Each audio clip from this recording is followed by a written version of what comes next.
Hey guys, today I thought I'm going to show you how I record the piano even though I'm not actually the most amazing piano player in the world, by showing you just one stupid trick that I do, which is MIDI editing. Obviously, I don't know if pro players, I guess pro piano players can do this. I have difficulties keeping in time and playing the right notes all the time, especially throughout like a whole song.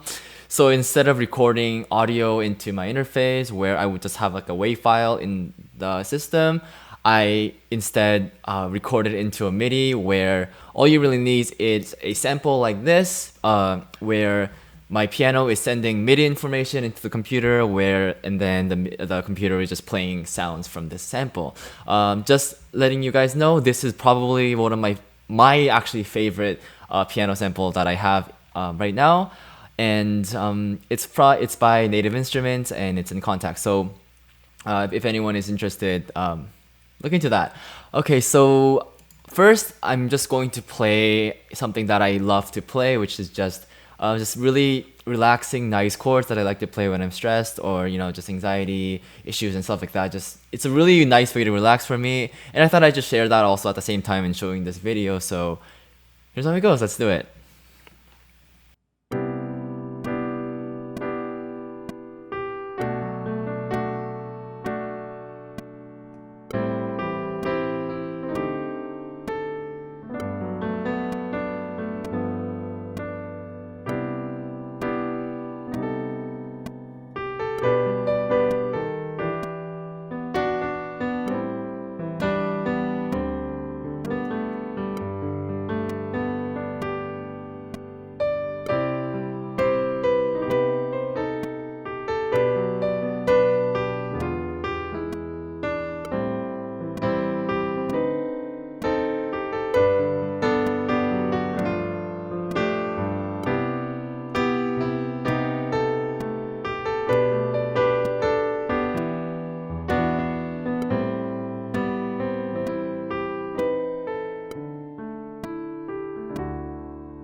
Okay, so I think that went pretty well. I mean, it doesn't have to be perfect, obviously, especially for this reason, because I am trying to show you the imperfections so I can show you how I edit it.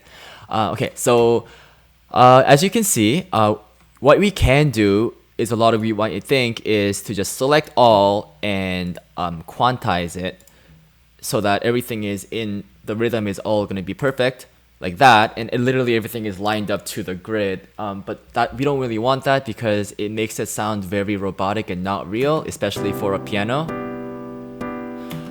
So what I like to do is so I like to keep this a little bit of imperfection. See how that's not perfect, but it's fine. You can move it a little bit if you want, but especially if you drag it out, it looks pretty good. And what you want to just drag out is stuff like this when they're overall, in general, in average, a little late. Then I can move them all together so that I keep the imperfections but keep it in time. That's what I do. So if you can listen now, see how that's early, and I can tell that in general this whole phrase is just a bit early. So I'm gonna move everything over and maybe even a little bit more for this one, and then it's in time.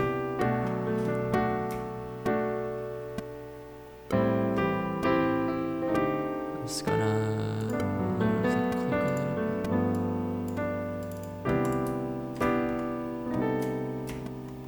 let's see. So here again, yeah, exactly. Something like that is you can't get that if I quantize it. It would just mess everything up. That's like it's like very not in time. It's like unpurposely delaying some notes. So something like that. That's why you don't want to. And then this might be late. Actually, no, I like that. That's a little early. It's a little loud too, so I'm gonna put it down a bit.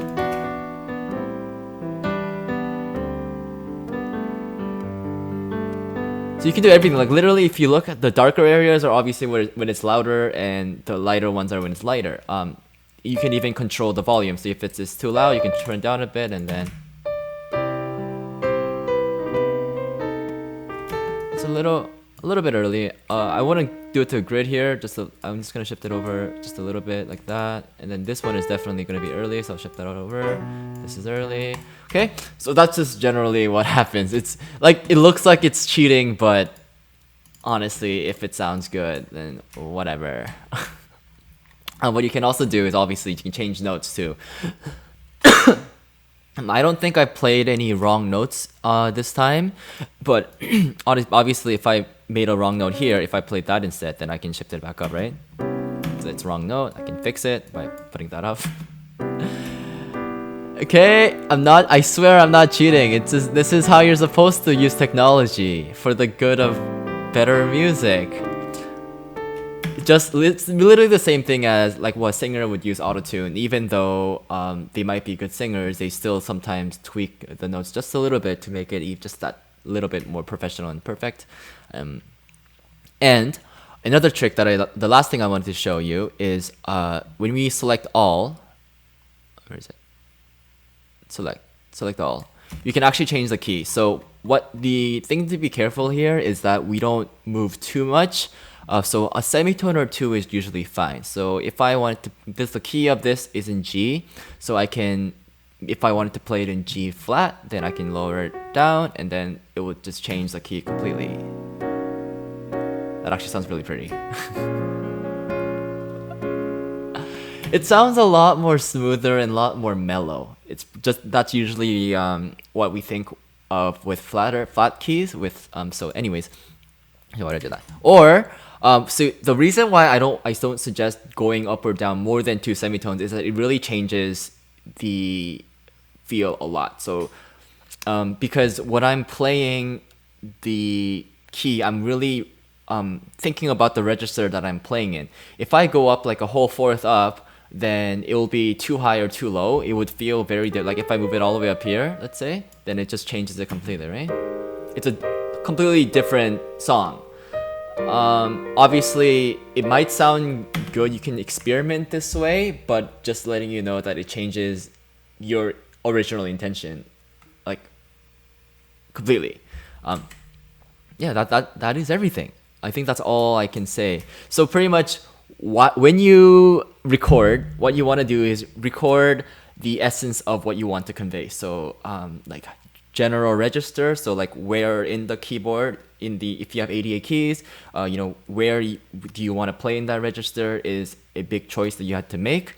And how busy you want to play, so I'm mostly playing quarters here, so if you want to play quarters or eighths, 16ths even sometimes, that kind of stuff, you would think you would actually record that. Or even most dynamic wise, you want to actually play that during the recording, because it's hard to correct dynamics a lot in editing. I only do it sometimes when I kind of make a mistake or something, when I play a bit too loud in some places, but I don't like do a general volume change. So I don't like make the entire thing like louder, because that's a little hard to do in the software thing. So honestly, it's just little tweaks. So like, if you get a few notes wrong, or if it's not in time sometimes, that's all you want to change. And you can sometimes even cheat a little bit more by changing the key. I actually did that for one of a song that I did that's actually out in streaming platforms right now. Cool. That is it for today.